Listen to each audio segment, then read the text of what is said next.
Years passed. The seasons came and went. The short animal lives fled by. A time came when there was no one who remembered the old days before the rebellion, except Clover, Benjamin, Moses the raven, and a number of the pigs. Muriel was dead. Bluebell, Jessie, and Pincher were dead. Jones, too, was dead. He had died in an inebriate's home in another part of the county. Snowball was forgotten. Boxer was forgotten, except by the few who had known him. Clover was an old stout mare now, stiff in the joints and with a tendency to rheumy eyes. She was 2 years past the retiring age, but in fact no animal had ever actually retired. The talk of setting aside a corner of the pasture for superannuated animals had long since been dropped. Napoleon was now a mature boar of 24 stone. Squealer was so fat that he could with difficulty see out of his eyes. Only old Benjamin was much the same as ever, except for being a little greyer about the muzzle, and since Boxer's death, more morose and taciturn than ever. There were many more creatures on the farm now, though the increase was not so great as had been expected in earlier years. Many animals had been born to whom the rebellion was only a dim tradition, passed on by word of mouth, and others had been bought who had never heard mention of such a thing before their arrival. The farm possessed 3 horses now, besides Clover. They were fine upstanding beasts, willing workers, and good comrades, but very stupid. None of them proved able to learn the alphabet beyond the letter B. They accepted everything that they were told about the rebellion, and the principles of animalism, especially from Clover, for whom they had an almost filial respect, but it was doubtful whether they understood very much of it. The farm was more prosperous now, and better organized. It had even been enlarged by 2 fields which had been bought from Mr. Pilkington. The windmill had been successfully completed at last, and the farm possessed a threshing machine and a hay elevator of its own, and various new buildings had been added to it. Whymper had bought himself a dog-cart. The windmill, however, had not after all been used for generating electrical power. It was used for milling corn, and brought in a handsome money profit. The animals were hard at work building yet another windmill. When that one was finished, so it was said, the dynamos would be installed. But the luxuries of which Snowball had once taught the animals to dream, the stalls with electric light and hot and cold water, and the 3-day week, were no longer talked about. Napoleon had denounced such ideas as contrary to the spirit of animalism. The truest happiness, he said, lay in working hard and living frugally. Somehow it seemed as though the farm had grown richer without making the animals themselves any richer, except, of course, for the pigs and the dogs. Perhaps this was partly because there were so many pigs and so many dogs. It was not that these creatures did not work after their fashion. There was, as Squealer was never tired of explaining, endless work in the supervision and organization of the farm. Much of this work was of a kind that the other animals were too ignorant to understand. For example, Squealer told them that the pigs had to expend enormous labours every day upon mysterious things called files, reports, minutes, and memoranda. These were large sheets of paper which had to be closely covered with writing, and as soon as they were so covered, they were burnt in the furnace. This was of the highest importance for the welfare of the farm, Squealer said. But still neither pigs nor dogs produced any food by their own labour, and there were very many of them, and their appetites were always good. As for the others, their life, so far as they knew, was as it had always been. They were generally hungry, they slept on straw, they drank from the pool, they laboured in the fields. In winter they were troubled by the cold, and in summer by the flies. Sometimes the older ones among them racked their dim memories and tried to determine whether in the early days of the rebellion, when Jones's expulsion was still recent, things had been better or worse than now. They could not remember. There was nothing with which they could compare their present lives. They had nothing to go upon except Squealer's lists of figures, which invariably demonstrated that everything was getting better and better. The animals found the problem insoluble. In any case, they had little time for speculating on such things now. Only old Benjamin professed to remember every detail of his long life, and to know that things never had been, nor ever could be, much better or much worse. Hunger, hardship, and disappointment being, so he said, the unalterable law of life. And yet the animals never gave up hope. More, they never lost, even for an instant, their sense of honour and privilege in being members of Animal Farm. They were still the only farm in the whole country, in all England, owned and operated by animals. Not one of them, not even the youngest, not even the newcomers who had been brought from farms 10 or 20 miles away, ever ceased to marvel at that. And when they heard the gun booming and saw the green flag fluttering at the masthead, their hearts swelled with imperishable pride, and the talk turned always towards the old heroic days, the expulsion of Jones, the writing of the 7 Commandments, the great battles in which the human invaders had been defeated. None of the old dreams had been abandoned. The Republic of the Animals, which Major had foretold, when the green fields of England should be untrodden by human feet, was still believed in. Some day it was coming. It might not be soon, it might not be within the lifetime of any animal now living, but still it was coming. Even the tune of Beasts of England was perhaps hummed secretly here and there. At any rate, it was a fact that every animal on the farm knew it, though no one would have dared to sing it aloud. It might be that their lives were hard and that not all of their hopes had been fulfilled, but they were conscious that they were not as other animals. If they went hungry, it was not from feeding tyrannical human beings. If they worked hard, at least they worked for themselves. No creature among them went upon 2 legs. No creature called any other creature master. All animals were equal.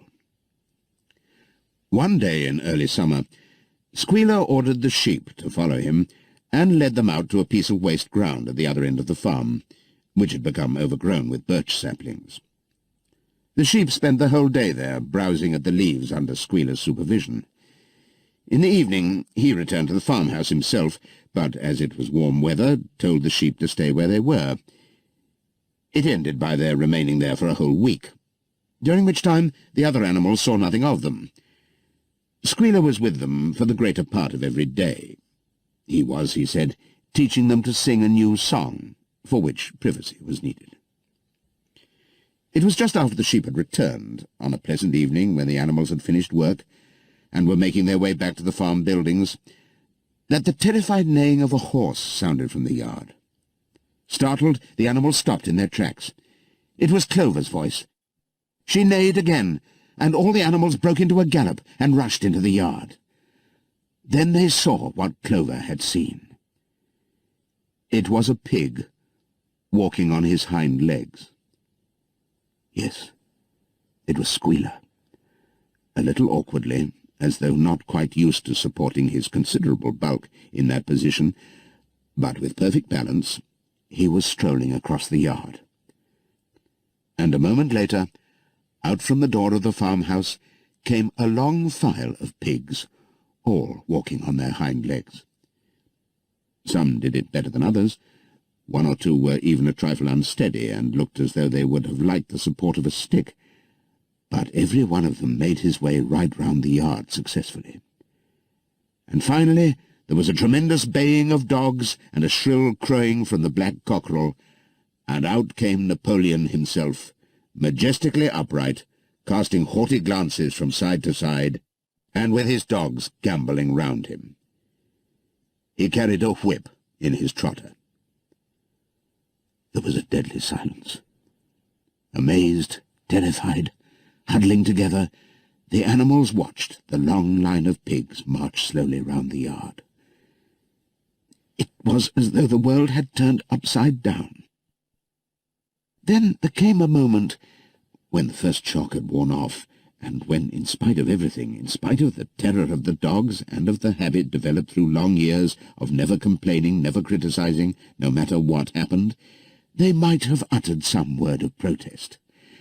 But just at that moment, as though at a signal, all the sheep burst out into a tremendous bleating of 4 legs good, 2 legs better, 4 legs good, 2 legs better, 4 legs good, 2 legs better.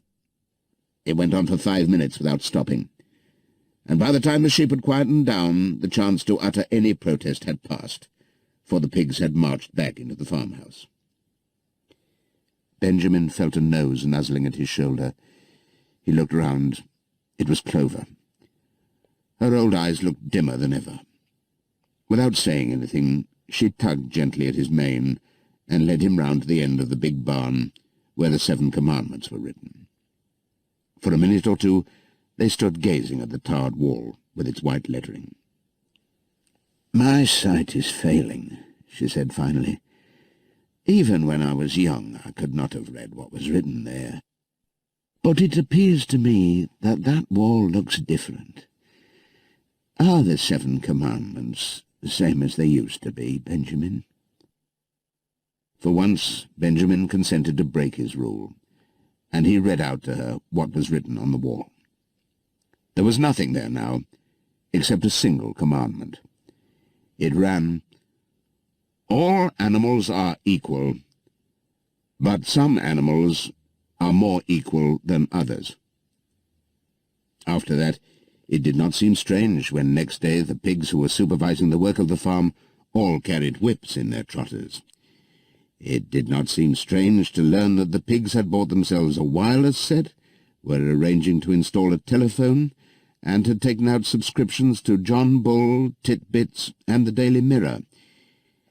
It did not seem strange when Napoleon was seen strolling in the farmhouse garden with a pipe in his mouth. No, not even when the pigs took Mr. Jones's clothes out of the wardrobes and put them on, Napoleon himself appearing in a black coat, rat-catcher breeches, and leather leggings, while his favourite sow appeared in the watered silk dress which Mrs. Jones had been used to wear on Sundays. A week later, in the afternoon, a number of dog-carts drove up to the farm. A deputation of neighbouring farmers had been invited to make a tour of inspection. They were shown all over the farm, and expressed great admiration for everything they saw, especially the windmill. The animals were weeding the turnip field. They worked diligently, hardly raising their faces from the ground, and not knowing whether to be more frightened of the pigs or of the human visitors. That evening, loud laughter and bursts of singing came from the farmhouse, and suddenly, at the sound of the mingled voices, the animals were stricken with curiosity. What could be happening in there, now that for the first time animals and human beings were meeting on terms of equality? With one accord, they began to creep, as quietly as possible, into the farmhouse garden. At the gate they paused, half frightened to go on, but Clover led the way in. They tiptoed up to the house, and such animals as were tall enough peered in at the dining-room window. There, round the long table, sat 6 farmers and 6 of the more eminent pigs, Napoleon himself occupying the seat of honour at the head of the table. The pigs appeared completely at ease in their chairs. The company had been enjoying a game of cards, but had broken off for the moment, evidently in order to drink a toast.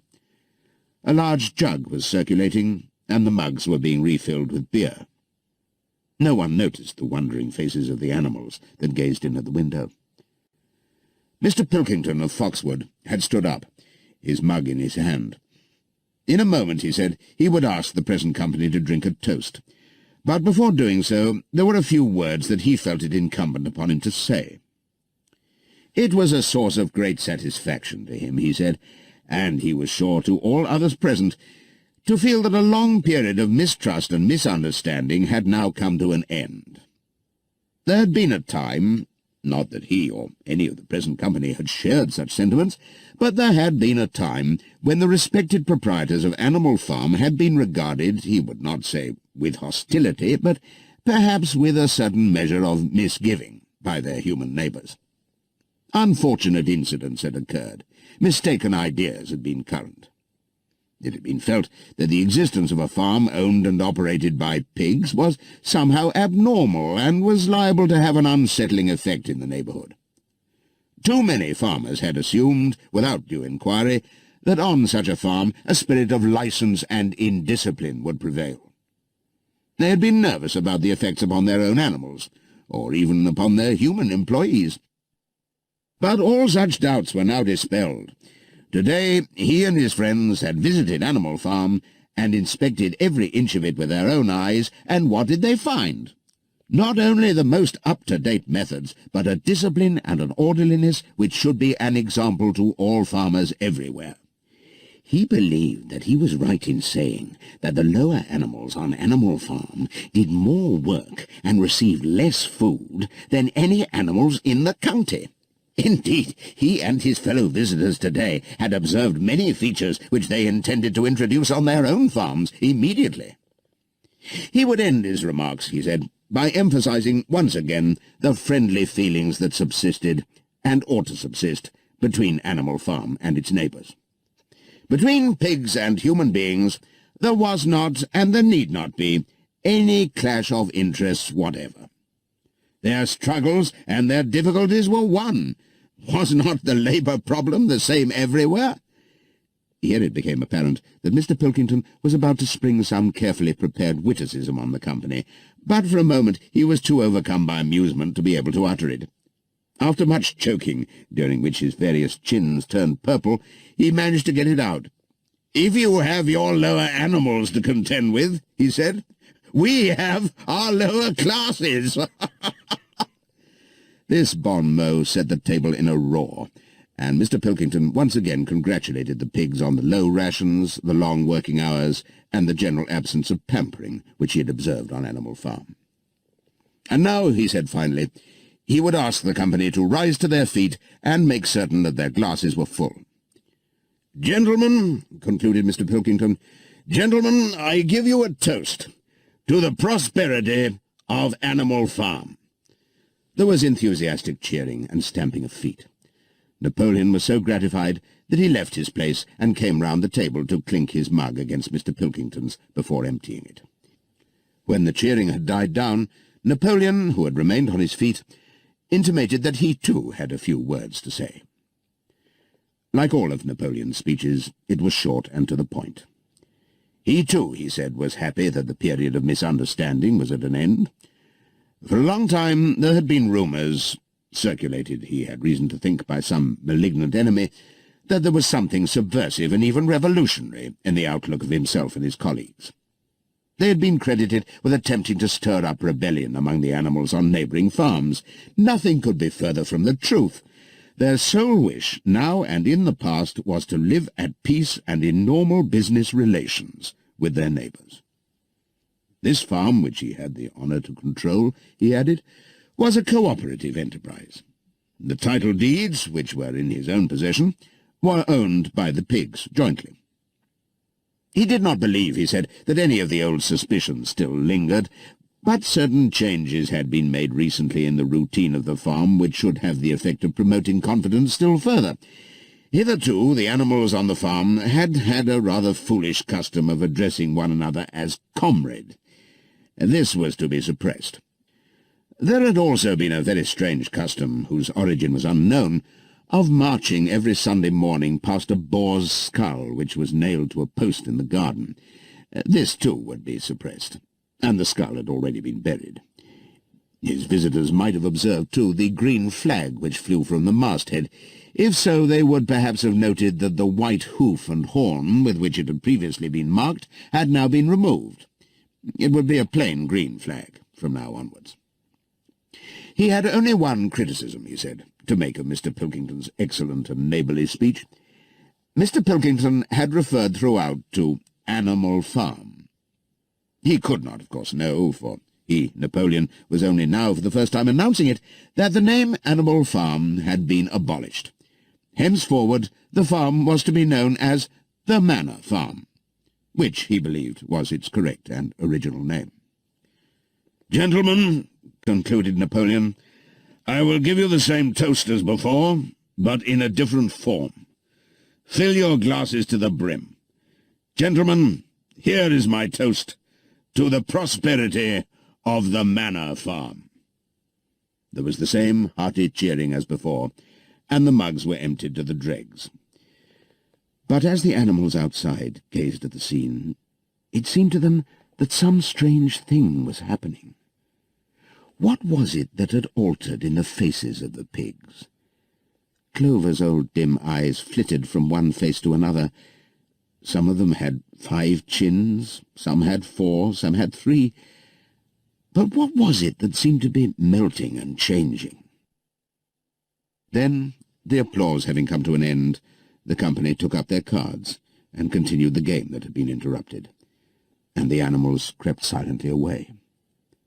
But they had not gone 20 yards when they stopped short. An uproar of voices was coming from the farmhouse. They rushed back and looked through the window again. Yes, a violent quarrel was in progress. There were shoutings, bangings on the table, sharp, suspicious glances, furious denials. The source of the trouble appeared to be that Napoleon and Mr. Pilkington had each played an ace of spades simultaneously. 12 voices were shouting in anger, and they were all alike. No question now what had happened to the faces of the pigs. The creatures outside looked from pig to man, and from man to pig, and from pig to man again. But already it was impossible to say which was which.